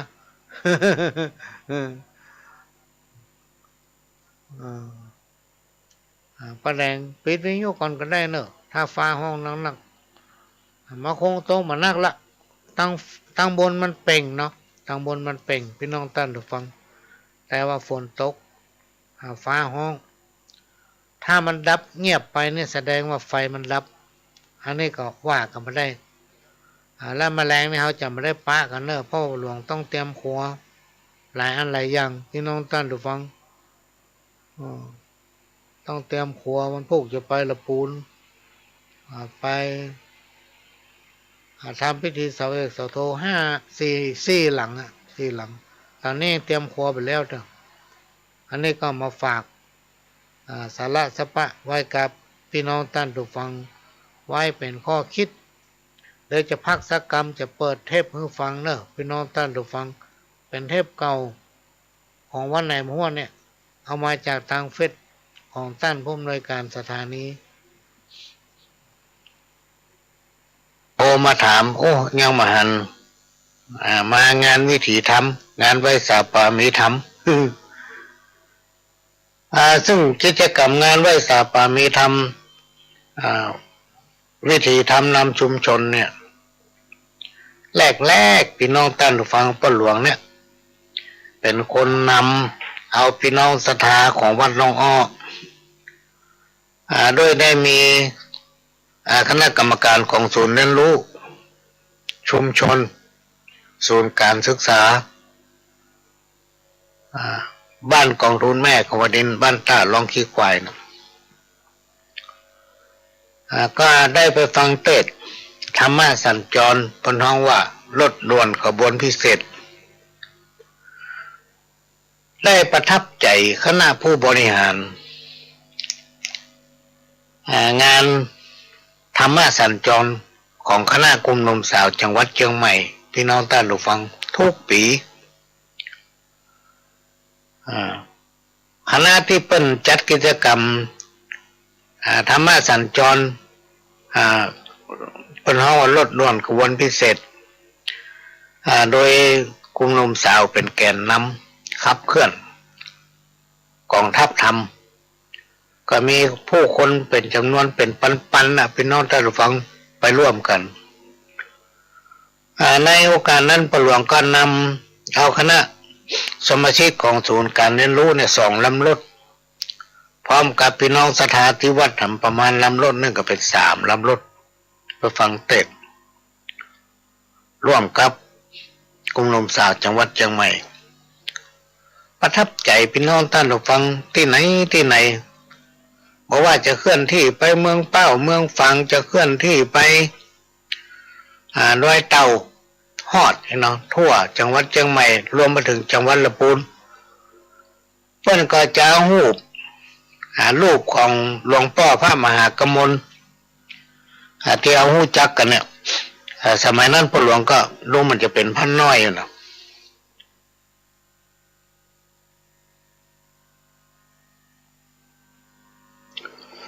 ปัญจารูปของพระมหากมลซึ่งเป็นองค์อุปถัมภ์เป็นองค์ที่มีความคิดริเริ่มก่อตั้งขบวนรถด่วนธรรมะสัญจรโดยนำเอาธรรมะไปเผยแผ่ตามที่ต่างๆบอกว่าจะเป็นจังหวัดเชียงใหม่แม่ฮ่องสอนลำพูนเมืองแป้เมืองน่านเนี่ยพี่น้องท่านผู้ฟังเพิ่นก็มากันหมดนะแต่ละจังหวัดแต่ละอำเภอแต่ละที่ไปเนี่ยเพิ่นมาร่วมตลอดทุกที่ที่เคลื่อนธรรมะสัญจรนี้ไปเพิ่นจะมีรูปของหลวงพ่อพระมหากมลที่เฮาจังเนี่ยที่จริงเพิ่นมีพัดยศรู้เหมือนเป็นอย่างเนี้ยพระศรีธรรมนิเทศก็ถ้าจำบ่ผิดเพิ่นก็จะมีการจุดธูปเทียนบูชาพระรัตนตรัยและก็จุดเทียนธูปสักการะรูปของหลวงพ่อพระมหากมลซึ่งเป็นผู้ก่อตั้งวิถีธรรมนำชุมชนเป็นผู้ที่ก่อตั้งขบวนรถด่วนธรรมะสัญจรของกรมหลวงสาวจังหวัดเชียงใหม่หลวงพ่อกมลมหากมลได้เป็นองค์ที่อุปถัมภ์แล้วก็ก่อตั้งมาจนถึงวันนี้พี่น้องท่านผู้ฟังว่าบรรดาพี่น้องศรัทธาพุทธศาสนิกชนบอกว่าจะเป็นพุทธบริษัทรวมไปถึงคณะผู้บริหารของกรมหนุ่มสาวจังหวัดเชียงใหม่เพื่อจะมีการตั้งรูปของพระมหากมลซึ่งเป็นองค์อุปถัมภ์และก่อตั้งครั้งแรกไว้บอกว่าจะเคลื่อนกองทัพธรรมนี้ไปที่ไหนเพื่อจะตั้งรูปพระมหากมลเพื่อจุดธูปสักการะน้อมถึงพระกรุณาเมตตาของหลวงพ่อมหากมลที่ได้เป็นผู้ริเริ่มก่อตั้งหลวงประทับใจที่ว่าเปิ้นบ่ลืมคนเปิ้นบ่ลืมบุญคุณผู้ที่ให้ความอุปการะในการก่อตั้งโครงการรถด่วนขบวนพิเศษธรรมะสัญจรก็เลยติดตามไปแต่ไปได้ประมาณปีเดียวพี่น้องท่านผู้ฟังน่าจะบ่สุดพรรษาหรือว่าสุดจำไม่ได้มันมีปัญหาเรื่องค่ารถเฮามีเงินที่จะมาเป็นค่าโดยสารนำเอาพี่น้องพุทธศาสนิกชนไปร่วมได้การฟังเทศน์ธรรมะสัญจรขบวนรถพิเศษนั้นก็เลยไม่ได้ไปในช่วงนั้นก็มานั่งอู้กับหลวงพ่อพระครูโสพลบุญญาภรณ์หรือว่าตู้ลุงทองอดีตเจ้าวาดวัดโสพนารามอดีตเจ้าคณะอำเภอแม่ริมเชียงใหม่ซึ่งเป็นครูบาอาจารย์ว่าผมมีปัญหาแย่จะอย่างใดดีทีแรกก็มีคนอุปถัมภ์จัดดีแต่ต่อมามันถูกงดไปทำเฮาต้องเป็นหนี้เป็นสินการลดการล่างอย่างหลวงพ่อมันก็ว่าถ้าอย่างนั้นนี่มันช่วยมันได้เพราะมันต้องไปหลายพื้นที่แล้วก็คนเฮาก็มีนักมันมีค่าใช้จ่ายสูงเฮานี่ก็เต็มที่ละท่านก็เลยแนะนำว่าเฮาบดีว่าเฮาจัดในตำบลเฮาเวียนกันอยู่ในตำบลนั้นตำบลเฮามีกี่วัดมี5 วัดก็จัด5 วัดรวมถึงในเขตรับผิดชอบที่มันแบ่งเกิงกันก็คือวัดสันทรายต้นกอกนี่เกิงหนึ่งเป็นของฟ้าห้ามเกิงหนึ่งเป็นของเฮาแต่ว่าพี่น้องราษฎรหมู่ที่8นั้นเป็นของเฮาหมดสถานวัดสันทรายต้นกอกก็เลยเป็น6 วัดเป็น7 สถานที่นะพี่น้องท่านผู้ฟังกับลานธรรมพระพุทธรูปปางประธานพร หลวงพ่อพระครูโสพลมุนีพรหรือว่าตุลุงทองอดีตเจ้าอาวาสวัดโสพนารามอดีตเจ้าคณะอำเภอแม่ริมเชียงใหม่ซึ่งตอนนั้นท่านก็อยู่ดีสบายอยู่เริ่มจากตำบลสันผีเสื้อเป็นสังฆทานเป็นอย่างมาเอาที่เฮานี่เนาะนี่เจ้าวันหนึ่งท่านก็มาที่สวนสุขภาพมาที่ลานธรรมพระพุทธรูปปางประธานพรตอนนั้นนายกลักษณ์บุญชละคนปัจจุบันเนี่ยที่เป็นนายกปัจจุบันเนี่ยเป็นกำนันหลวงพ่อก็หันพ่อกำนันลักษณ์เนี่ยเดินอยู่ทางป่ายสวนบนทางตอนนั้นกำลังสร้างลานธรรมตั้งก็ว่าพ่อกำนันมานี่ก่อนก็เลยเรื่องนี้คือกำนันฟังกำนันลักษณ์ก็ว่าก็แล้วกันอันผมจะบริจาคปัจจัยเป็นก้าปูจากันเทศครั้งละปันเนี่ยโดยพ่อหลวงสว่างเนี่ยเป็นคนไปไล่จัดสถานที่แล้วก็ไปประสานพระสงฆ์เถระครูบาอาจารย์ในตำบลสันผีเสื้อในภาคนั้นช่วงนั้นพี่น้องท่านผู้ฟังเจ้าคณะตำบลสันผีเสื้อซึ่งอยู่วัดประควายเหนือหลวงพ่อพระครูวิจิตรธีรธรรมท่านก็เป็นเจ้าคณะตำบลเจ้าวัดประควายเหนือก็ได้ไปปรึกษาหรือกับท่านว่าทางวัดบ่ต้องในแง่หยังขอทางคณะสงฆ์นะประชาสัมพันธ์ไปเถอะสถานที่ทางพ่อหลวงสว่างพร้อมกับสถานายกไตรการเนี่ยจะมาดำเนินการจัด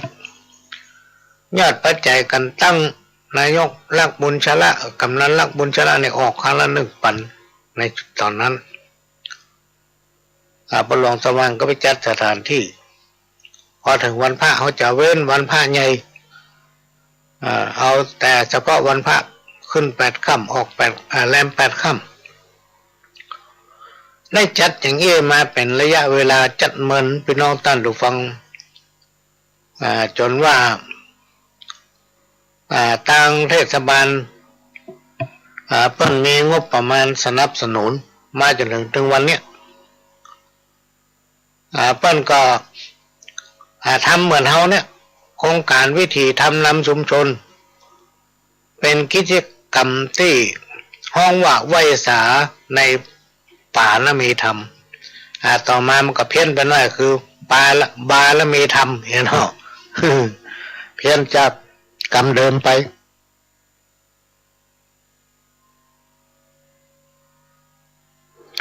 หลักๆก็คือโครงการวิถีทำนำชุมชนกิจกรรมไหว้สาป่ามีธรรมมาจนถึงวันนี้และในช่วงที่พ่อหลวงเกษียณอายุจากการเป็นผู้ใหญ่บ้าน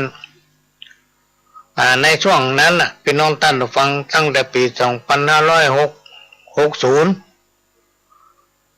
เป็นในช่วงนั้นไวรัสโควิดระบาดหนักตลอดการพรรษาในปีของ60 62 63นี่ก็ได้มีกิจกรรมนี้มาปีนี้ทางเทศบาลตำบลสันผีเสื้อโดยการนำของนายกลักษณ์บุญชละพร้อมกับคณะผู้บริหารคณะพระสงฆ์องค์เจ้าเจ้าคณะตำบลเจ้าวาดทุกวัดในตำบลสันผีเสื้อก็ได้พากันขับเคลื่อนโครงการวิถีทำนำชุมชนห้องว่าเป็นกิจกรรมไหว้สาในปารมีธรรมวันนี้เคลื่อนมาที่วัดลองอ้อแต่ว่านี่พอหลวงไปที่วัดก็เอาเตียนเอาอย่างไปฝากพระจุดปูจาก็คือว่าตั้งแต่เกษียณอายุมาจนถึงวันนี้พี่น้องท่านผู้ฟังอายุมันก็นักไปเขาจะไปเหมือนแต่ก่อนก็ไม่ได้ละก็คิดว่าในภาคกลางคืนเนี่ยพอหลวงไม่ได้ไปก็ได้เอาเตียนไปตะวาจัดสถานที่ดูความเรียบร้อยต่างๆปีนี้เป็นปีที่เท่าใดนี่จำไม่ได้แต่ว่าโครงการวิถีทำนำชุมชนได้เคลื่อนมาที่วัดหลวงอ้อในวันนี้แล้วเราก็ไม่ได้ทำการถ่ายทอดพี่น้องท่านผู้ฟังเนื่องจากว่า พอเกษียณมาปุ๊บนี่เฮามีหน้าที่การงานอะไรอย่างพี่น้องท่านผู้ฟังเฮาก็มาเมื่อเฮามีหน้าที่การงานมามีความสำคัญมามีบทบาทในหมู่บ้านตำบลกิจกรรมที่มันมีนะเพิ่นก็บ่ส่งแบบฟอร์มเมื่อเฮาหันเฮาก็บ่ฮู้ตารางการสัญจรของวิธีทำนำชุมชนนั้นมันมีที่ไหนพ้องเริ่มเมื่อใดอันนี้บ่ฮู้เพราะเฮามาหันตารางก็เลยบ่ได้ทำการถ่ายทอดบ่ได้ไปร่วมที่ว่ามันได้ไปร่วมนี่มันแจ้งหยังเพราะว่างานของพ่อหลวงเนี่ยมันมีนักพี่น้องท่านผู้ฟังนักแล้วมีกำหนดการไว้ก่อนละบอกว่าจะเป็นในภาคประชาชนบอกว่าจะเป็นงานเกี่ยวกับเครือข่ายกองทุนแม่ของแผ่นดินหรือว่างานของจังหวัดเชียงใหม่งานของภาค5พ่อหลวงก็จะบอกให้เปิ้นจะบอกกันไว้ก่อนละว่างานของพ่อหลวงเนี่ยมันมีทุกเดือนและเกือบจะมีทุกวันมันจะมีตารางนัดพี่น้องท่านผู้ฟังมันเป็นงานที่เบี้ยวบ่ได้งานที่ขาดบ่ได้ลาก็บ่ได้เอาไผไปแทนก็บ่ได้เป็นต้นว่างานไปห้องขวัญแต่งงานงานไปห้องขวัญบ้านใหม่ห้องขวัญคนไปห้องขวัญลูกแก้วเนี่ยไปขึ้นเสาเอกเสาโทไปทำพิธีบวงสรวงไปทำพิธีศาลพระภูมิมันต้องทำ3เลิกยังไม่เดียวเนี่ยมีการจองไปถึงเดือนพฤศจิกาพุ่นวันที่3พฤศจิกายนตารางเวลาตารางงานมันมีเมื่อเฮามีตารางงานเฮามีตารางเวลาว่าวันไหนเพิ่นจัดอย่างใดเนี่ยเฮาก็สามารถที่ไปร่วมได้เพราะว่างานประจำเขามีอยู่แล้วพ่อหลวงก็จะให้ทำเครื่องซุ้มจตาขึ้นบ้านใหม่เครื่องบวงสรวงวางศิลาฤกษ์รวมไปถึงศาลพระพรหมศาลเจ้าตี้ศาลพระภูมิรวมไปถึงการวางศิลาฤกษ์งานอะไรอย่างต่างๆเสาเอกเสาโทงานห้องขวัญแต่งงานห้องขวัญลูกแก้วอย่างเงี้ยเขาจะทำไปอย่างนี้จะดาครัวเขาเปิ้นพ่องจะไปด้วยตัวเก่าพ่องแต่ต้องจองมาพี่น้องท่านฟังต้องจองถ้าบ่จองนี่บ่ล่ำได้ไปเพราะว่าตารางเขามีอย่างช่วงเนี้ยมีไปถึงวันที่3พฤศจิกาพุ่นเอาไว้นั้นในปีนี้โครงการวิถีธรรมนำชุมชนไหว้สาป่ามีธรรมในตำบลสันติเสื้อนั้นบ่ใช่ว่าพ่อหลวงบ่ไปดื้อบ่ไปบ่ใช่เฮาบ่ฮู้ว่าตารางเพิ่นมีอย่างใดเริ่มจากวันใดไปถึงที่ไหนพ้องอย่างใดนี่เฮาบ่ฮู้เมื่อเฮาบ่ฮู้ก็สามารถที่ไปได้แล้วก็มาสามารถที่มาถ่ายทอดได้พี่น้องท่านผู้ฟังพ่อบ่ฮู้ตารางมันโอ้ถึงงานของตัวเก่าที่ทำอยู่ถึงวันนี้หมู่บ้านกองทุนแม่ของแผ่นดินจังหวัดเชียงใหม่มาจนถึงวันเนี้ยพี่น้องท่านผู้ฟังมาจนถึงวันเนี้ยมีถึงหมด625หมู่บ้านนะ625หมู่บ้านกองทุนแม่ของแผ่นดินภาคเหนือตอนบนถึงหมดรวมแล้ว2,843หมู่บ้านเนี่ยในช่วงที่พ่อหลวงดำรงตำแหน่งอยู่เนี่ยทีแรกก็ว่าจะขอลาเมื่อ2 ปีแล้วก็โอ้กันว่าถ้าอายุสัก65ได้ยังก็ปรากฏว่าก็ไม่ได้ยังพี่น้องท่านฟังก็อยู่ด้วยกันไปคิดว่าจะอยู่2 ปีตอนนี้มีเวลาละเวลาของคณะกรรมการหมู่บ้านกองทุนแม่ของแผ่นดินหลังจากพ่อหลวงไปกรุงเทพเมื่อวันที่26ไปวันที่27พ่อต้องไปกักตัวเนาะคนที่มันมีความมั่นใจในตนเองก็ไปวันที่26ต้องไปตรวจสุขภาพและกักตัวอยู่แต่พ่อหลวงก็มั่นใจในตัวเก่าว่าเฮาไปไหนส่วนมากจะอยู่ในบ้านเนี่ยเวลาไปทำพิธีก็ไปทำแล้วก็ปิกเนี่ยบ่ได้ไปคุกคีกับไผ ก็เลยเดินทางไปวันที่27ไปตรวจสุขภาพตรวจที่บ้านไปก่อนแล้วก็ไปตรวจที่กรุงเทพวันที่28ก็เป็นตัวแทนของจังหวัดเชียงใหม่โดยปีนี้ปีที่ผ่านมานั้นท่านผู้ว่าราชการจังหวัดทุกจังหวัดจะไปพัฒนาการทุกจังหวัดจะไปแต่ปีนี้พี่น้องท่านผู้ฟังต้องมีการเฝ้าระวังเรื่องสุขภาพ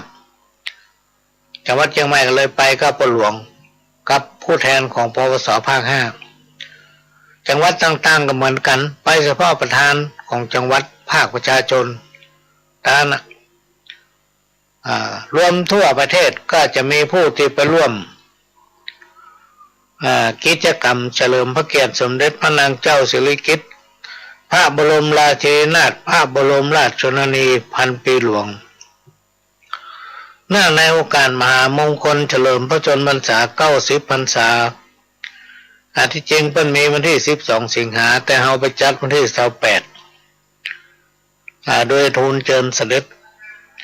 มาพระราชทาน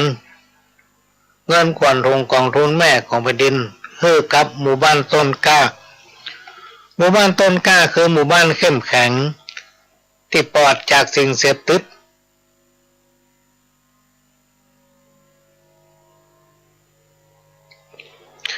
ที่ทางอำเภอพิจารณาแล้วหันว่าเป็นหมู่บ้านที่เข้มแข็งสมควรได้รับพระราชทานเงินขวัญถุงเป็นหมู่บ้านต้นกล้ากองทุนแม่ของแผ่นดินและเป็นหมู่บ้านกองทุนแม่ของแผ่นดินก็มีปลัดกระทรวงมหาดไทยเปิ้นห้องว่าสำนักงานของกระทรวงมหาดไทยเป็นนอนตันฟังรับพระราชทานแทนผู้ว่าทั่วประเทศนะแต่แล้วก็มอบต่อให้ผู้ว่าราชการจังหวัดทุกจังหวัดในประเทศของเราซึ่งสำนักงานปปสภาค5นั้นได้แบ่งเขตรับผิดชอบในประเทศไทยนะมีอยู่9 ภาคพี่น้องท่านฟัง9 ภาคได้มีกำหนดจะมอบเงินขวัญถุงพระราชทานให้แก่หมู่บ้านต้นกล้ามากกว่าเต้ากันเนอะบัดเต้ากันมีกำหนดมอบตามตารางของเปิ้นพี่น้องท่านผู้ฟังนั่นก็พูดถึงเรื่องนี้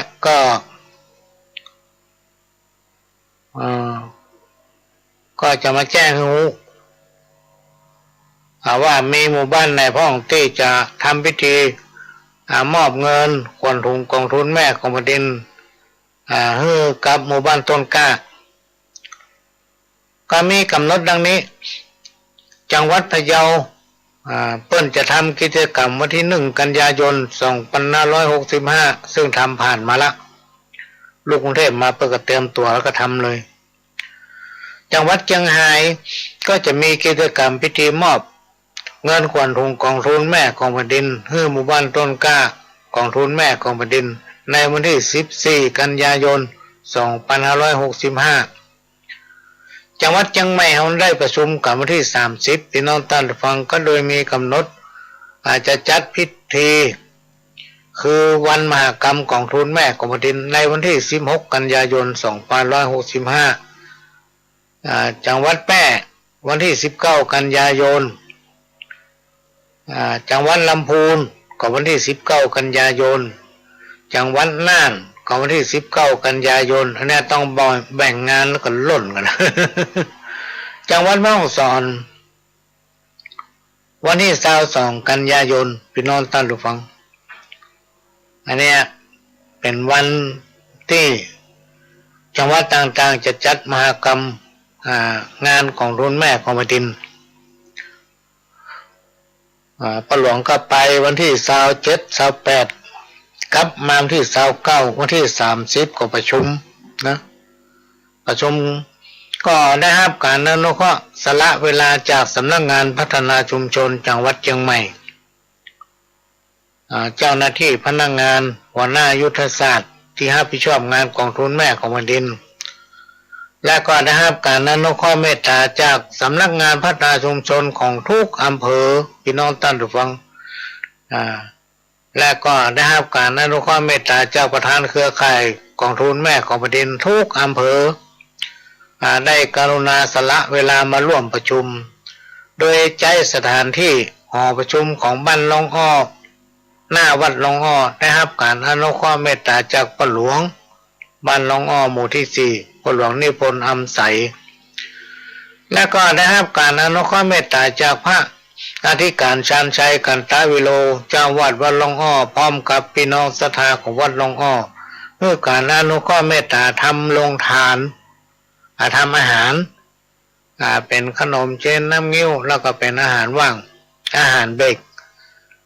ต้อนรับคณะสำนักงานพัฒนาชุมชนของทุกอำเภอในจังหวัดเชียงใหม่ได้มาร่วมกันวันนั้นต้องขออนุโมทนาขอบคุณเป็นอย่างสูงและในวันที่31ประชุมวันที่วันที่31ป้าหลวงก็ไปทำพิธีทำบุญบ้านตัวยังบ้านตัวยังเขียนไว้ละว่าบ้านไปลืมไปละ เขียนไว้แล้วครับเพราะว่าไหนผมลืมเนี่ยอันนั้นเป็นวันที่31แล้วก็วันที่1ที่ผ่านมาเนี่ยพี่น้องท่านผู้ฟังก็ได้มีโอกาสไปก็อย่างที่พูดไปตอนต้นรายการนะว่าคนเฮาเนี่ยถ้ารู้จักคุณคนเนาะคนที่เคยให้การอนุเคราะห์ช่วยเหลือเฮาเคยสั่งเคยสอนเหมือนเหมือนพ่อคนหนึ่งเนี่ยซึ่งเฮาก็บ่ลืมเพิ่นเวลาเพิ่นมีหยังเพิ่นก็เอิ้นหาเวลาเฮามีหยังเฮาก็ปรึกษาหรือเพิ่นเนาะวันที่1กันยาก็เลยได้ไปทำพิธีเปิดร้าน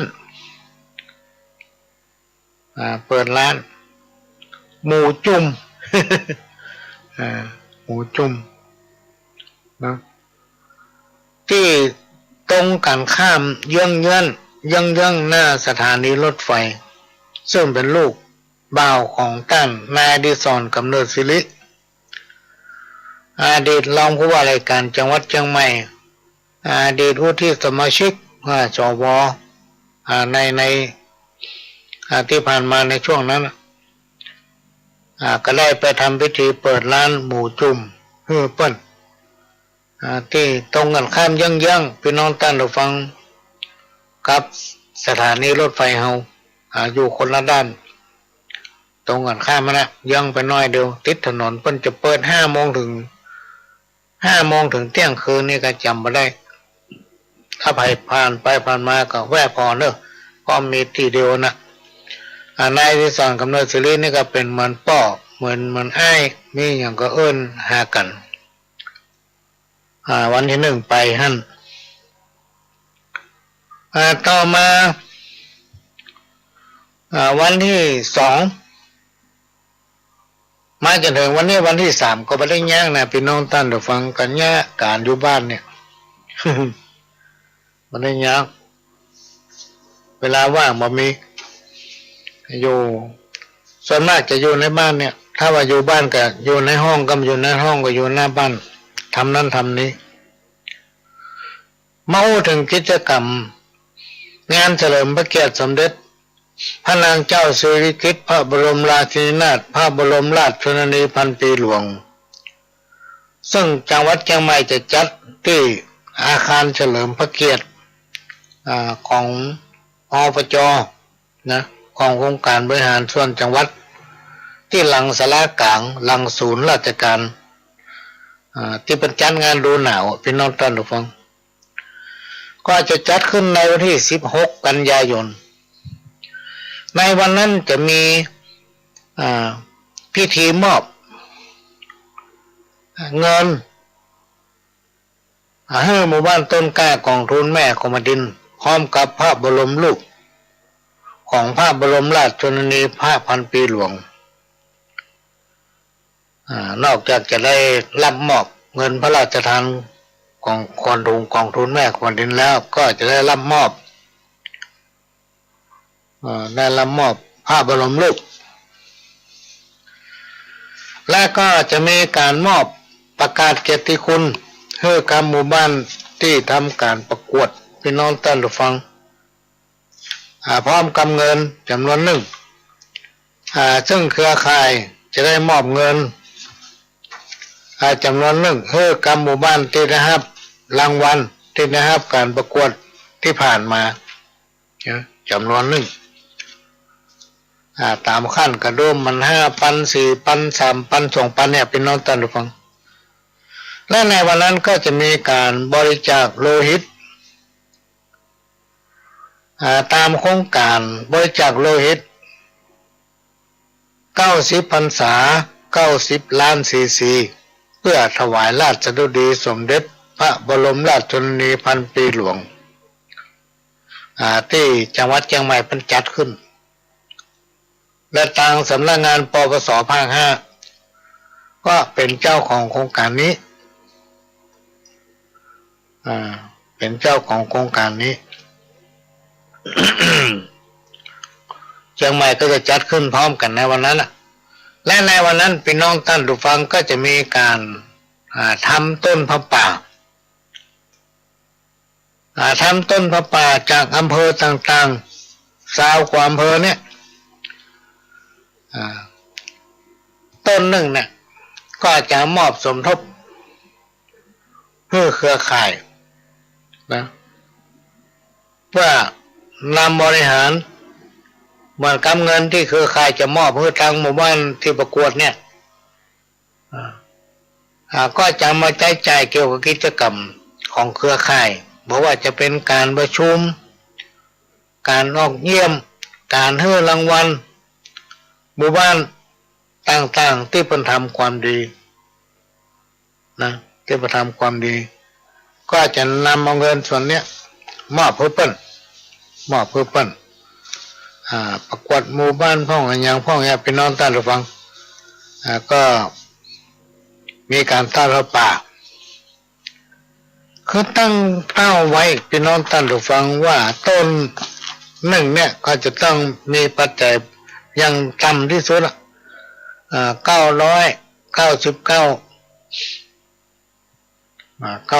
บาทเองนะเพื่อสมทบเครือข่ายกองทุนแม่ของแผ่นดินแล้วเครือข่ายก็เอาไปสนับสนุนกิจกรรมของหมู่บ้านกองทุนแม่ของแผ่นดินทุกแห่งในจังหวัดเฮาอันนี้ระดับจังหวัดถ้าระดับภาคก็จะมีการขับเคลื่อนไปทุกจังหวัด8 จังหวัดภาคเหนือพร้อมกันนั้นก็มีการแจ้งเพื่อทำระเบียบข้อบังคับใหม่การดำรงตำแหน่งของคณะผู้บริหารอยู่ในคราวละครั้งละ2 ปีโดยเริ่มจากเดือน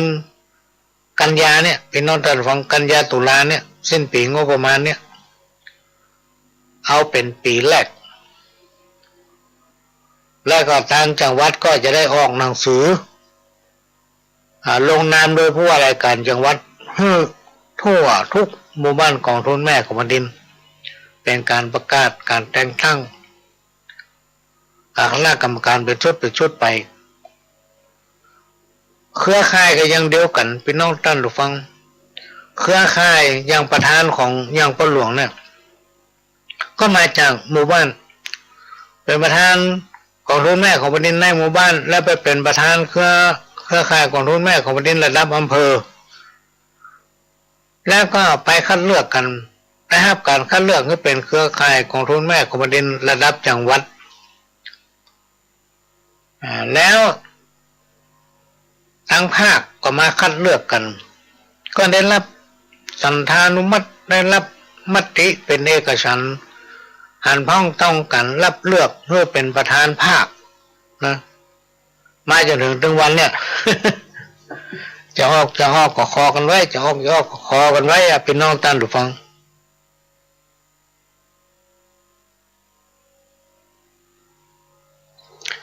มาก็เลยไปจ้างญาติใดคนมีนักแต่คนดีก็มีเปลือก